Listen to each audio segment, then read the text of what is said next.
And we're back with more Chamber Chat. We have Carla Miner here from Artesia Chamber of Commerce visiting with us. We've been talking about our events and your first experience with some of the events that have just passed. We kind of touched on Clay's Crusher and Balloon Rally. Let's go back to Clay's Crusher. Yes. What are the dates? September 23rd and 24th. Always the last weekend of September. Always the last weekend of September. So. Okay. So Friday night, we have the Friday night under the lights. Yes.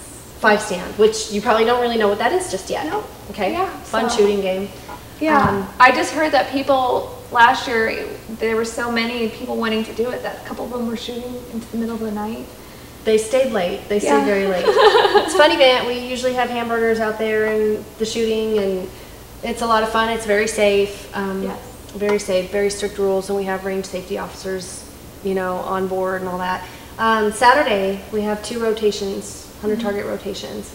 Are you getting signups? Are people signing up? Yes, I'm getting people out of the woodworks going, I need more stuff, I need more information, send me stuff. So within the next few days, I'm putting together packets and more things to send out to people to get them to actually get their forms and sign up, and it's going to be, yeah, I'm sure they're all going to be signing up pretty quick.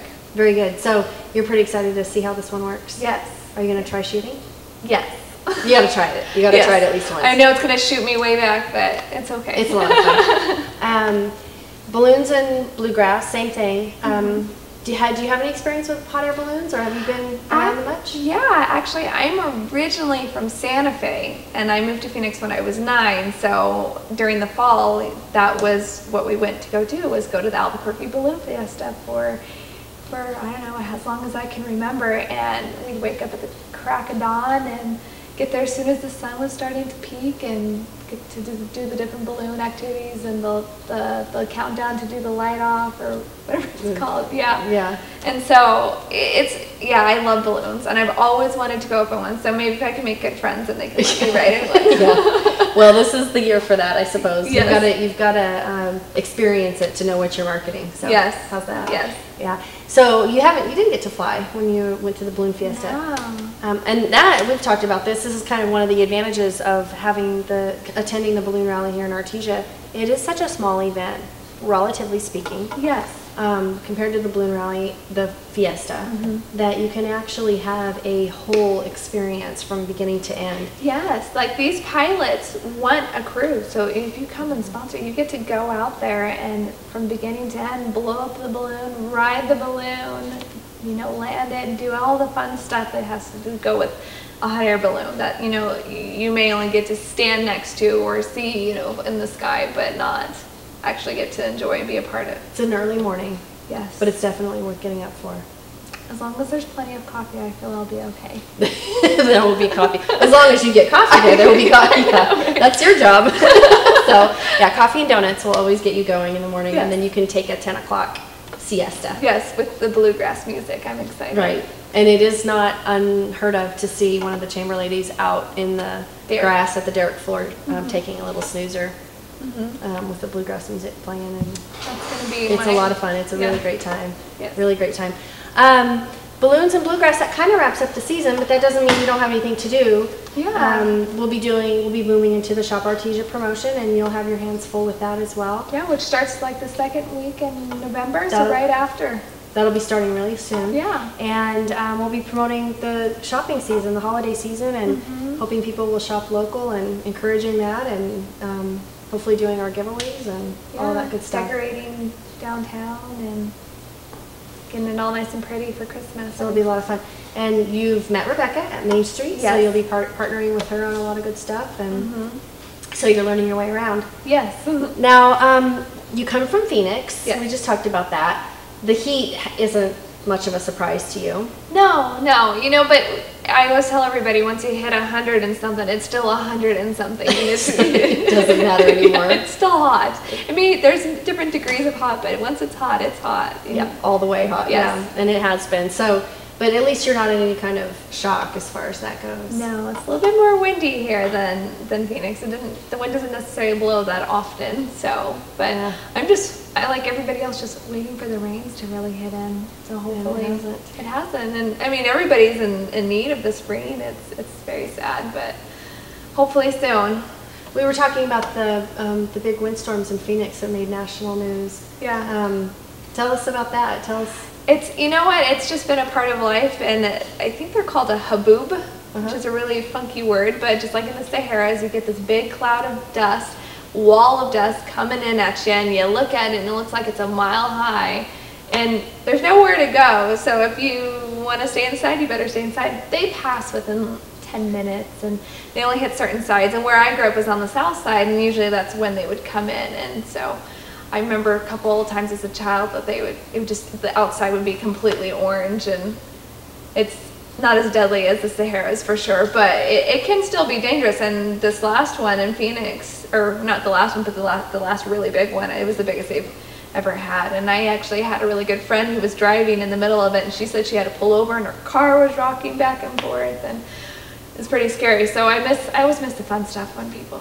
The biggest or the worst, yeah. So that's a storm that isn't, I mean, I guess this was worse than the average, but it's something that does pass through Phoenix every year. Yeah, and then what's funny is that it's a prelude to the rains, which then the rains are all of 2 minutes shorter than the dirt, and then it just makes everything dirtier. So yeah, it's not really refreshing. It's just It's just a pain. Yeah. Well, it's fun. It's special to Phoenix, though.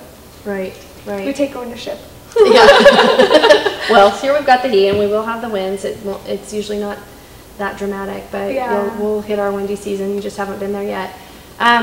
So you've come from a big city, and now you're in a small town. Tell us about any shock related to that. The culture shock. Well, I feel that I have kind of weaned myself into this culture. Being from Santa Fe, I know of New Mexican lifestyle, as well as I went to NMSU for a couple years. I have family. Both my parents are from here. My mom's from Las Cruces. My father's from Clovis, so that's even a little bit closer to this area. And every summer as a child, we'd go to Clovis to visit my cousins and stuff. So I'm used to the people, the openly friendly, talkative, everybody's really nice in this side of the state. And so it's neat. It's nice not having such a long commute and having to deal with the traffic and all the people and waiting in lines and showing up an hour early for the movie because all the good seats are taken. So there's a lot of really good positives about moving to a smaller area.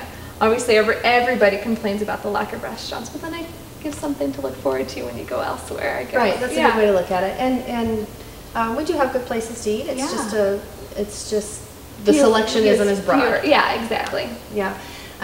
You tell us about yourself a little bit. You have you have a little family. Yes, I have a little family. I have 2 little boys and a wonderful man who actually works here in town, which is why I'm here.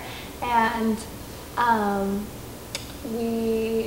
we're just a happy little family trying to keep up with 3 boys. Essentially is a lot more work than anyone has ever anticipated.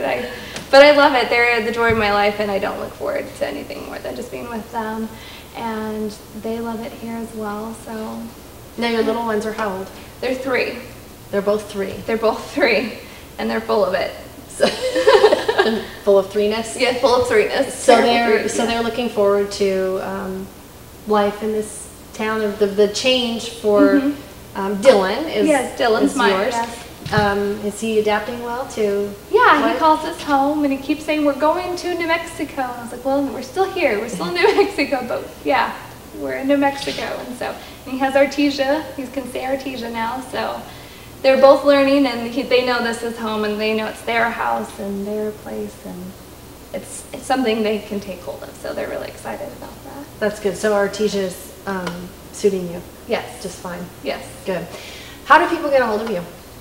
I'm always at the chamber, so you can reach me at the chamber at either by phone, which is 746-2744, or by email, of course, Carla, that's my name, with a C, C-A-R-L-A, at artesiachamber.com. Usually anybody at the chamber can get a hold of me otherwise. And I'm in town, so you're bound to see me. So you'll be out and about quite a bit. And Lodgers Tax, you're managing. Yes. You're managing all facets of Lodgers Tax right now, and organizing the events, looking for sponsors. Yes, we always need sponsors. So I'm going to be reaching out to you if you don't come to me. I will find you. Yeah, you're not shy about that. No. Yeah. Okay. So looking for sponsors Yeah. for upcoming events. Yes, Clay's Crusher and definitely Balloons and Bluegrass. That's our two big ones for sure. And if people have ideas. Yes, please. We always are accepting new ideas, and really our job is to provide for the community and what the community wants. So we don't know unless the community tells us, and that's really what we need is people to step up and start speaking up and letting us know. We can try to create the life that artisans really want. So open door policy. Yes, Very definitely. good.